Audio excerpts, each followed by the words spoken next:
life. Imagine an environment that is just, so fiercely competitive that a plant actually has to evolve literal wooden claws just to Oh, survive. yeah. The Amazon is brutal. Right. We are talking about a dense, dark ecosystem where sunlight is just at an absolute premium, and the only way to live is to grapple your way like 100 feet up into the canopy, just tearing through anything in your path. It really is a battleground out there. Exactly.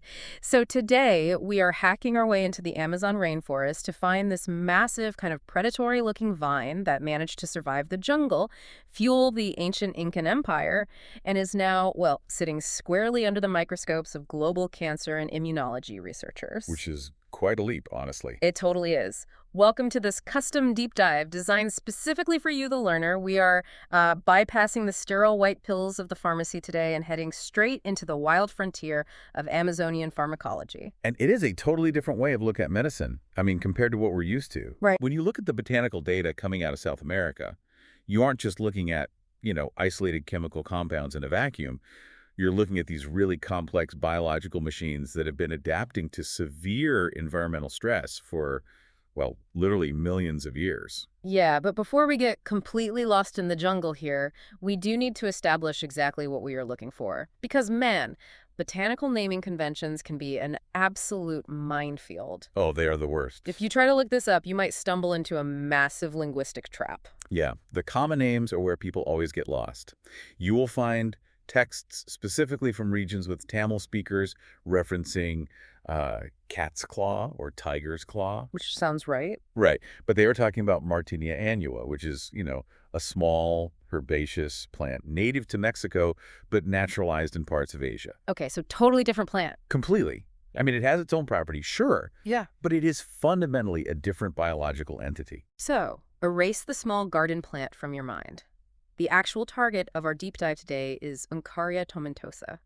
And if you are navigating the original Spanish and indigenous literature, you will see it called uña de gato. Which translates directly to cat's claw. And Ancaria tomentosa is a woody vine.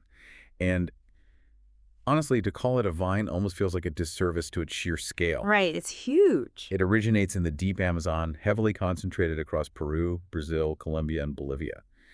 And to survive that fierce competition for sunlight on the jungle floor, it grows up to 30 meters long. Wait, 30 meters? Yeah, that is nearly 100 feet of heavy, dense wood spiraling up massive trees. That physical structure is exactly what fascinated me in the sources. I mean, it has these large elliptical green leaves and these tiny yellow flowers. But to get those leaves to the sun, it relies on a very aggressive evolutionary trait. The claws. Yes. All along its branches are these long, curved, incredibly sharp thorns. They look exactly like a cat's claws, like fully extended and poised to strike. It's a brilliant mechanical adaptation, really. It uses them like nature's grappling hook, latching onto the bark of towering mahogany and kapok trees just to hoist its massive weight upward. But what's truly remarkable is what's happening inside the plant. Because of the intense medicinal demand for this vine now, cultivation has spread way beyond the Amazon. Oh, really? Where else? It is now being grown globally. You can find it cultivated in the U.S. and across Asia, actually. But the irony here is that with all this effort, growing a 100-foot vine, fighting the canopy for sunlight to bloom these yellow flowers, the actual medicine has nothing to do with the flowers or the leaves. Right, it's all hidden. Exactly. The active compounds are entirely hidden underground and within the structural armor itself. The medicinal value is locked inside the root and the inner bark of the stem. Which, begs a massive question. How did early humans figure that out? Well, it really speaks to the sophistication of indigenous ethnobotany. Yeah. The populations of the Amazon, they weren't just foraging blindly, Right, they had a system. Exactly. They possessed a deeply systemic understanding of their ecosystem. The ancient Incas, for example, integrated this specific root and bark into a foundational daily beverage. Like a morning tea or something. Sort of, yeah. Yeah. They approached it proactively. The goal wasn't just to treat a sudden illness, it was used to maintain physical vitality, elevate baseline immunity, and rejuvenate the body against the harsh conditions of their environment. So it functions almost like an ancient, naturally occurring multivitamin long before we even had a concept of preventative medicine. Exactly. But then you look at other indigenous groups, and the application changes entirely. Like the Asháninka tribe of Peru took the exact same root bark and processed it into a highly concentrated, incredibly bitter herbal decoction. which is a totally different preparation. Yeah, and they weren't drinking it for physical stamina. They used it specifically to regulate psychological states like reducing acute stress, lingering anxiety, and worry. And then you introduce a closely related variant of the vine, Uncaria guyanensis. Traditional cultures utilize this specific variant for severe physical trauma. Oh, wow. Like what? We are talking about rapid wound healing, treating intense intestinal infections, and even stopping dysentery. Okay, let's unpack this for a second because that's a wild overlap. You have one civilization using it for baseline physical health, another boiling it down to treat a panic attack, and a third using a variant to heal open wounds and intestinal bleeding. It sounds contradictory, doesn't it? Totally. How can one piece of jungle wood bridge the gap between psychological anxiety and a bleeding bowel? What is actually happening at a chemical level that allows a single plant to do all of that? Well, to answer that, you have to look at what modern pharmacologists found when they finally put this ancient bitter Incan brew under an electron microscope. Kim, what did they find? They isolated a highly complex chemical engine driven by a specific class of compounds known as oxindole alkaloids. Oxindole alkaloids, okay. Yeah. What exactly is that doing once it enters the human bloodstream? So, alkaloids are naturally occurring organic compounds that have profound physiological effects on humans. Think of caffeine or morphine. Okay, sure. But these specific oxindole alkaloids in cat's claw have a very unique mechanism of action. They act directly on the immune system as modulators. Modulators, meaning they adjust it. Right. When they are absorbed, they fundamentally alter the activity of your white blood cells. They don't just indiscriminately multiply cells, they increase phagocytosis. Phagocytosis being the process where white blood cells essentially hunt down and eat foreign invaders, dead cells, and pathogens. Yes. So it's less like a factory blindly building more soldiers and more like a personal trainer for your white blood cells, waking them up, upgrading the communication network between the soldiers you already have, telling them exactly where the enemy is, and making them hyper efficient at clearing them out. That is a highly accurate way to visualize it. You are optimizing the immune response. Okay, that makes sense. If the body is fighting off an intestinal infection, the alkaloids direct the immune system to clear the pathogen faster. Yeah. And if the body is under severe physiological stress, which we know heavily impacts psychological states like anxiety modulating, that immune response can help bring the entire central nervous system back into a state of homeostasis. So that begins to explain the bridge between the physical wound healing and the anxiety relief seen in those ancient tribes. Exactly. And the alkaloids are only half of the equation, right? Because alongside that immune modulation, cat's claw is acting as a massive antioxidant. Yes, it is. And to understand why that matters, you have to look at the mechanics of cellular damage. Okay. Our bodies are constantly generating free radicals, which are these unstable molecules that are missing an electron. Because they are unstable, they aggressively tear through your cellular membranes to steal an electron from a healthy cell. Which causes a chain reaction, right? Yes, a chain reaction of damage known as oxidative stress. Yeah. So the plant extract comes in and essentially volunteers to take the hit. It donates the missing electrons to those rogue free radicals, neutralizing them before they can tear through your cellular walls and cause that oxidative stress, which drives premature aging and disease. Exactly. The oxindole alkaloids optimize the immune system's attack on pathogens, while the antioxidant properties create a protective shield for your healthy cells. Right. But how does that dual action engine translate to specific modern ailments? I mean, we aren't exactly dealing with the same jungle pathogens as the Incas. Well, if we connect this to the bigger picture, the most direct translation is the mitigation of chronic inflammation. Oh, sure. When your cells are under constant oxidative stress, your immune system gets stuck in a permanent low-grade defensive loop. That is chronic inflammation. And that causes all sorts of issues. Exactly. By neutralizing the free radicals and regulating the white blood cells, cat's claw interrupts that loop. It addresses the cellular root cause of things like severe muscle pain, chronic swelling, and debilitating joint pain. Which brings us straight to the arthritis research. I mean, the clinical studies surrounding osteoarthritis, which is the mechanical wear and tear of the joints, and rheumatoid arthritis show massive potential for pain reduction. They really do. But wait a second. Rheumatoid arthritis is an autoimmune disease. If cat's claw stimulates the immune system, isn't that exactly what you do not want to give someone whose immune system is already attacking their own joints? That is an excellent observation, and it highlights a very critical paradox in the immunology data. Okay. In the specific context of rheumatoid arthritis studies, researchers observed that the potent anti-inflammatory and antioxidant actions within the joint capsules often outweighed the generalized immune stimulation, leading to a net decrease in swelling and pain. Oh, wow. So it's kind of balancing it out. Right, the plant acts more as a balancer, an immunomodulator, rather than just a blind stimulant in these controlled settings. However, you have hit on a major contraindication that we have to circle back to, because manipulating an autoimmune system requires extreme precision. We will definitely pin that for later because I want to look at where else this anti-inflammatory effect shows up. The digestive applications are fascinating. Oh, definitely. I mean, it is being studied for colitis and stomach irritation, perfectly mirroring how indigenous cultures used it for dysentery.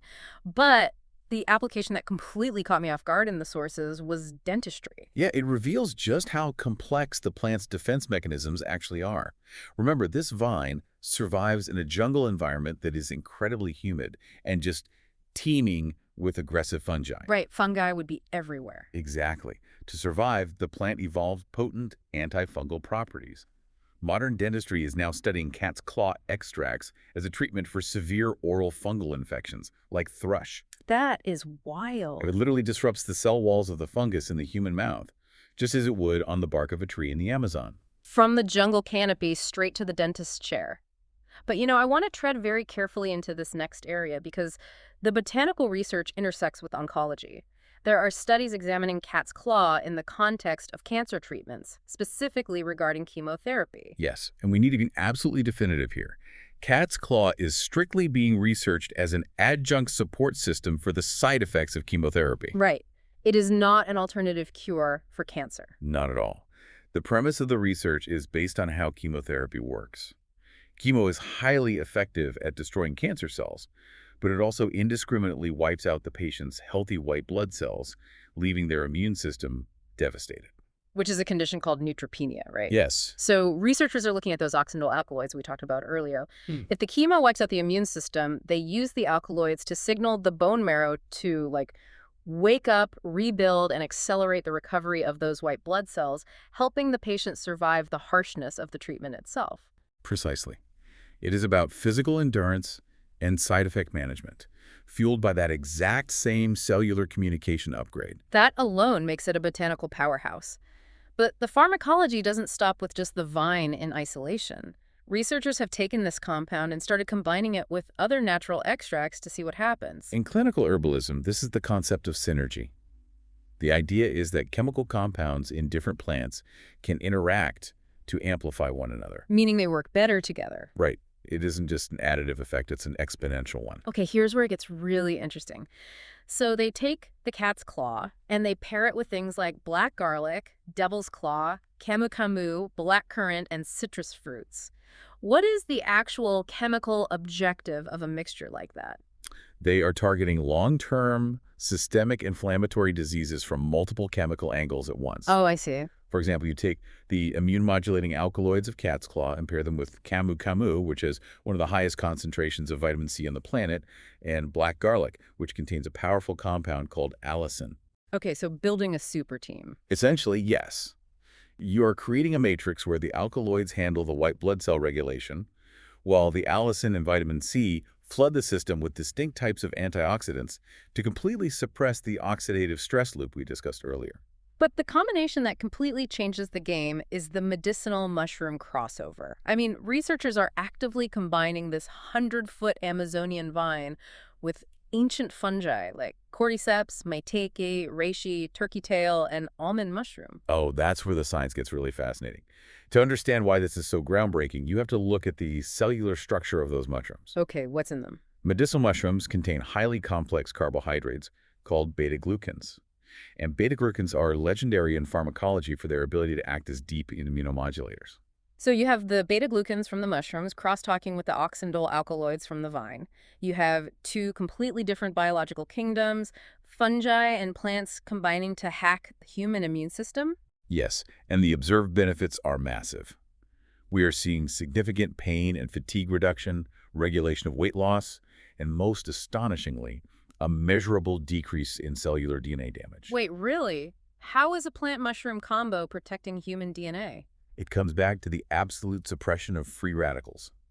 When oxidative stress is left completely unchecked, those rogue molecules don't just damage the outer membrane of your cells. They go deeper. Yes, they penetrate the cellular nucleus and actively damage your DNA, which leads to mutations. Wow. By creating a synergistic barrier of both alkaloids and beta-glucans, the combination forms this impenetrable antioxidant shield around the nucleus, preserving the structural integrity of the DNA itself. Obviously, these are early-stage studies, and we are talking about microscopic cellular defense here, not some magic potion.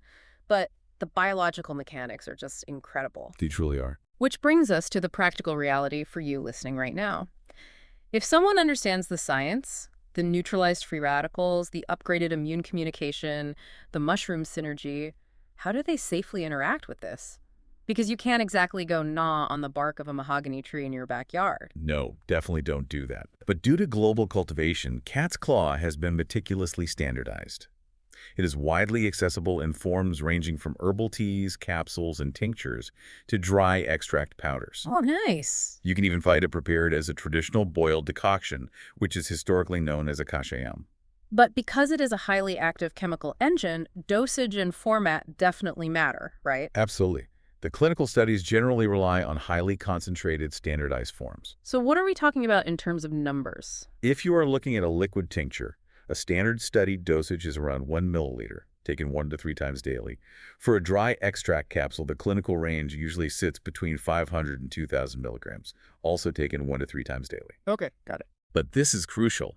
These concentrations mean it is actively altering your biology, and it must be approached with professional medical advice. Right. It's not benign just because it's a plant. The clinical data lists tangible side effects. When you introduce these alkaloids, your body might push back. Yeah, that happens often. People report headaches, dizziness, vomiting, and notable stomach discomfort, especially if the dosage is too high or taken on an empty stomach. And this brings us right back to the autoimmune paradox you so astutely pointed out earlier. Yes, that paradox. We discussed how it showed promise in specific rheumatoid arthritis studies by acting as a localized anti-inflammatory in the joints. However, the overarching medical consensus is a strict warning. Because at its core, cat's claw wakes up and strengthens the immune response. If someone has a systemic autoimmune disease where their white blood cells are already confused and aggressively attacking their own healthy organs, like in lupus or multiple sclerosis, giving them a botanical compound that makes those white blood cells more active and efficient is incredibly dangerous. You are essentially handing a highly efficient weapon to an army that is currently attacking its own city. That is the exact mechanism of the danger. Unless guided by a specialized physician who is actively monitoring your immune markers, anyone with a general autoimmune condition must avoid it entirely. The risk of exacerbating the disease is simply too high. And that biological logic extends perfectly to the other major restriction in the sources, which is organ transplant recipients. Oh, yes, that's a huge one. Right, because if you receive a new heart or kidney, modern medicine puts you on heavy immunosuppressant drugs to force your white blood cells to stand down so they don't reject the new organ. Taking an Amazonian vine designed to wake those cells up would directly counteract the anti-rejection medication. It is a profound example of why we have to understand the how and not just the what when it comes to herbs.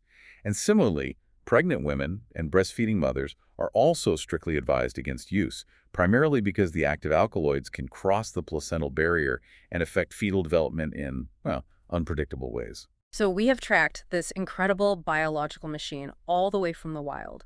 We started with an aggressively spiked 100-foot vine tearing its way up the Amazon canopy, evolving fierce chemical defenses just to survive the jungle. A true survivor. Exactly.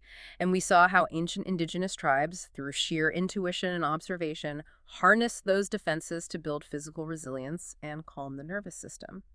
And now we understand the microscopic reality. Complex oxindole alkaloids and potent antioxidants rewriting the communication network of our white blood cells and shielding our cellular DNA. It perfectly illustrates the value of ethnobotany, I think.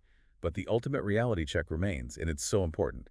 Cat's claw is a complementary herbal supplement. Right, not a magic bullet. Exactly. It is a highly effective tool for modulating inflammation and supporting immunity, but it is not a standalone cure.